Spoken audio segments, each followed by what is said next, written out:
You ever notice how 3 in the morning feels different from any other hour?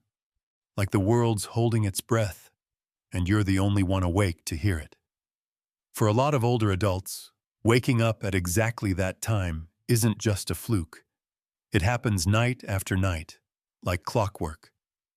And while some folks shrug it off, others lie there in the dark, wondering what their body is trying to say. Let's get something straight. This isn't just about getting older and needing less sleep. That's a myth. Your need for good, deep sleep doesn't vanish with your youth. What does change is how your body goes about getting that rest.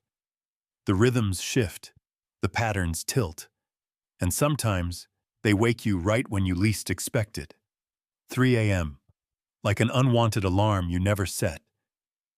You might not feel tired when you first get into bed. Or you might drift off quickly, only to jolt awake a few hours later, heart lightly pounding, thoughts racing. Sound familiar? That sudden wake-up call isn't random.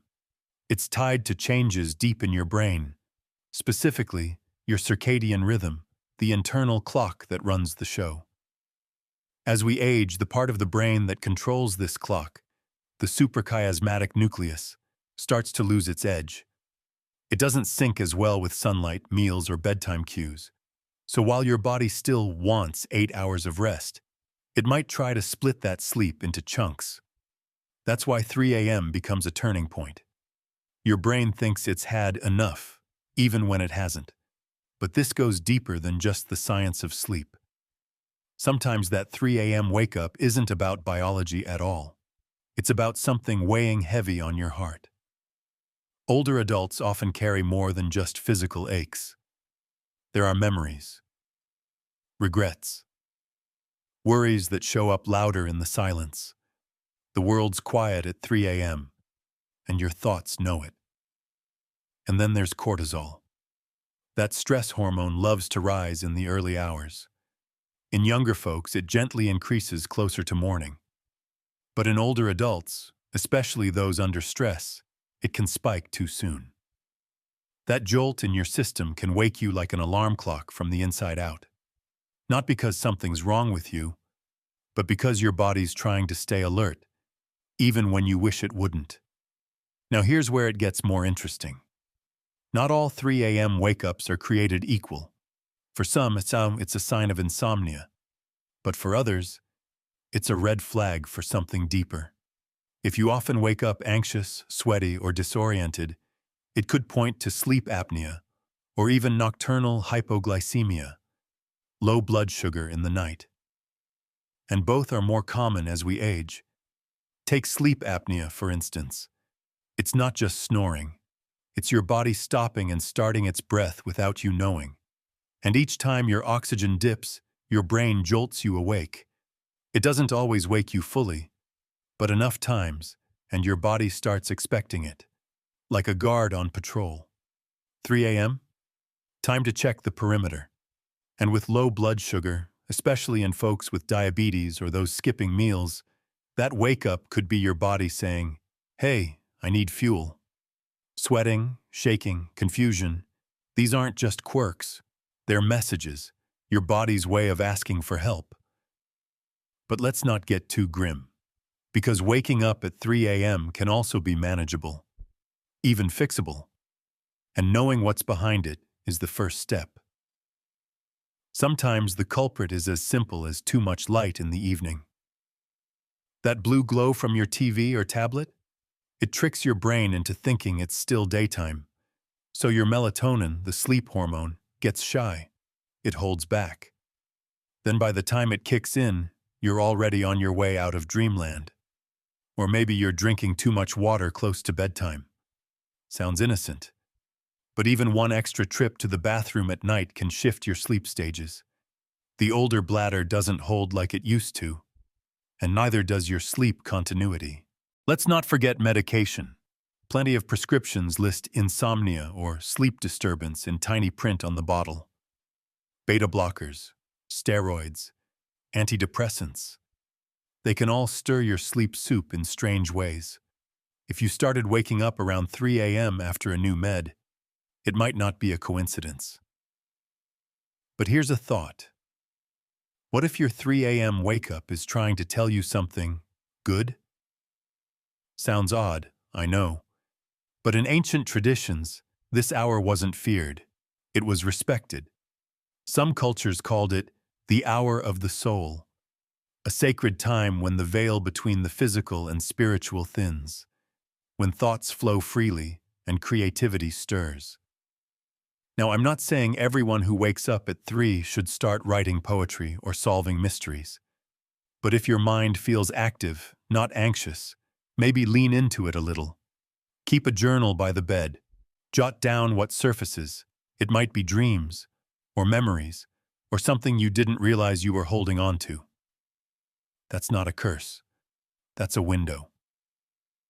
Still, if these wake-ups leave you tired during the day, or if they carry stress or fear, it's time to act. Start simple. Try dimming the lights after dinner. Create a bedtime routine your brain can rely on. Maybe a warm foot soak, a quiet book. Not the news, never the news. Temperature matters too. The ideal sleep range is cooler than most people think, around 65 degrees. Your body sleeps better when it can drop its core temperature. Too warm, and it's like trying to nap in a sweater on a summer porch. And please, don't just lie there staring at the ceiling when you wake up. If you're not back asleep in 20 minutes, get up. Keep the lights low. Do something quiet. Breathe slowly. Then try again. Lying in bed wide awake just trains your brain to expect more wakefulness. This isn't about chasing perfect sleep. It's about understanding your body's new language. What once worked at 40 might not work at 70. And that's not failure. That's evolution. But there's one piece we haven't touched yet. One reason older adults wake up at 3 a.m. that cuts deeper than biology or hormones. It's loneliness. The kind you don't always talk about. The house is quiet. The phone's silent. The nights feel longer. And your brain, in that vulnerable hour, searches for connection. You might remember someone who used to share the bed, or worry about a child you haven't heard from. You might just feel a little forgotten. And that feeling can pull you from sleep like a rope. So maybe the most important thing to do at 3 a.m. isn't to fix your sleep. Maybe it's to be gentle with yourself, to breathe, to say, I'm here, I'm safe, this is just a moment. Because that moment will pass. The sky will shift. And morning, no matter how delayed, always finds its way back. There's something haunting about the stillness right before dawn. At 3 a.m., the world feels paused. No traffic, no footsteps, just the hush of your own thoughts. And for many older adults, this moment becomes a nightly visit. But it doesn't have to be a curse. In fact, it might be your greatest clue to living better during the day. See, sleep isn't just about closing your eyes. It's your body's repair shop. Memory files get sorted, cells restore themselves, your immune system gets a boost. But here's the twist. When you keep waking up in the middle of this process, your body doesn't finish the job, and over time that can show up in surprising ways. You might notice you're more forgetful, or that your balance is off. Even minor sleep disruptions can lead to bigger problems down the road, like a higher risk of falls or heart issues. But here's where things get encouraging. Once you understand the pattern, you can start to shift it. Not with drastic changes, but with small, thoughtful ones. The kind that build on each other, night after night. Let's talk food for a second. What you eat, and when, can have a huge impact on how you sleep. Heavy meals late in the evening, they sit in your stomach like a rock, especially spicy or fatty ones. Your body gets so busy digesting that it forgets to relax.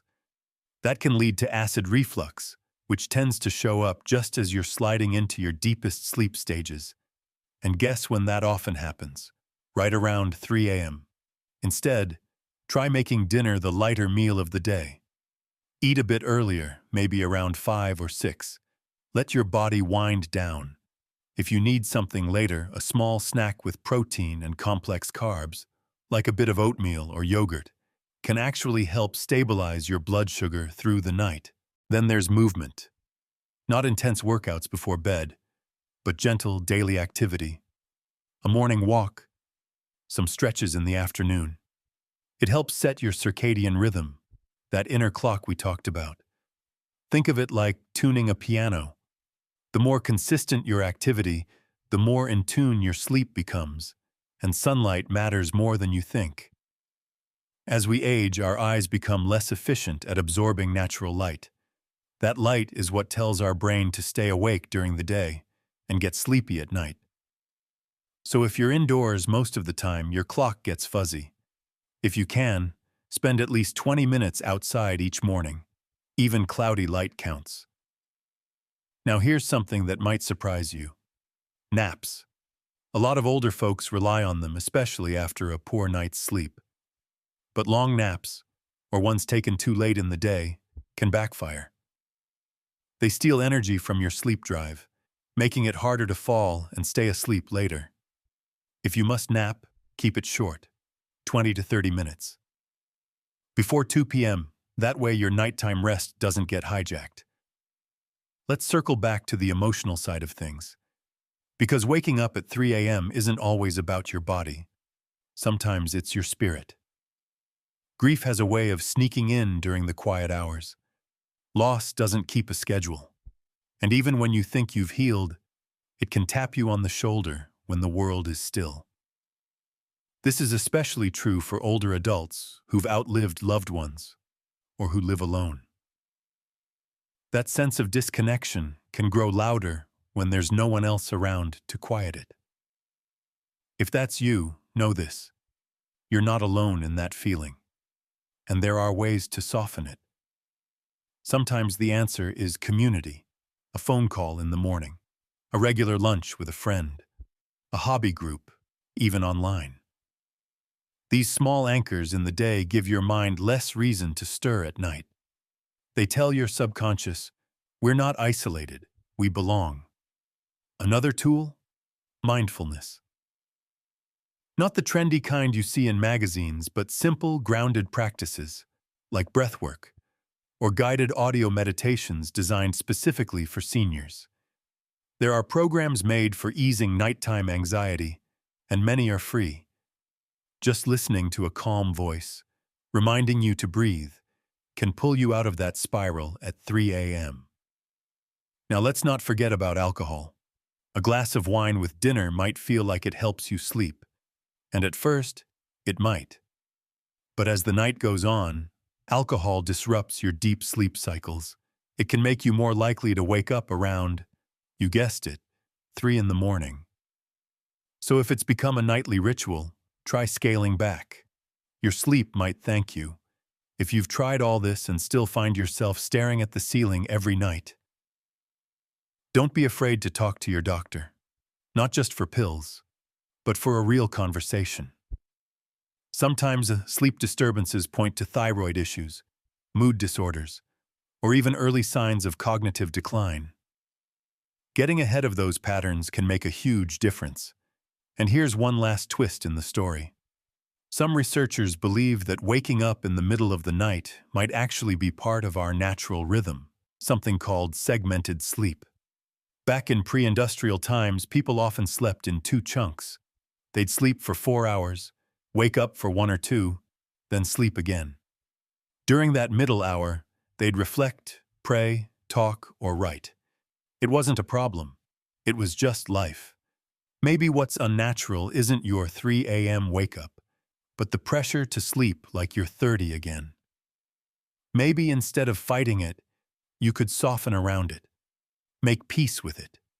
Use it gently. And in doing so, you might find you wake up not just at 3, but in the morning, with a bit more clarity. You've made it this far, and maybe, just maybe, tonight, you'll look at the clock a little differently if it hits 3 again. Maybe you'll think of all the others quietly awake with you. Maybe you'll feel a little less alone in that dark hour. And hey, if this felt like a conversation you wish more people were having, there's more where that came from. Go on and subscribe. We don't chase perfect sleep here. We just make the nights feel a little less lonely.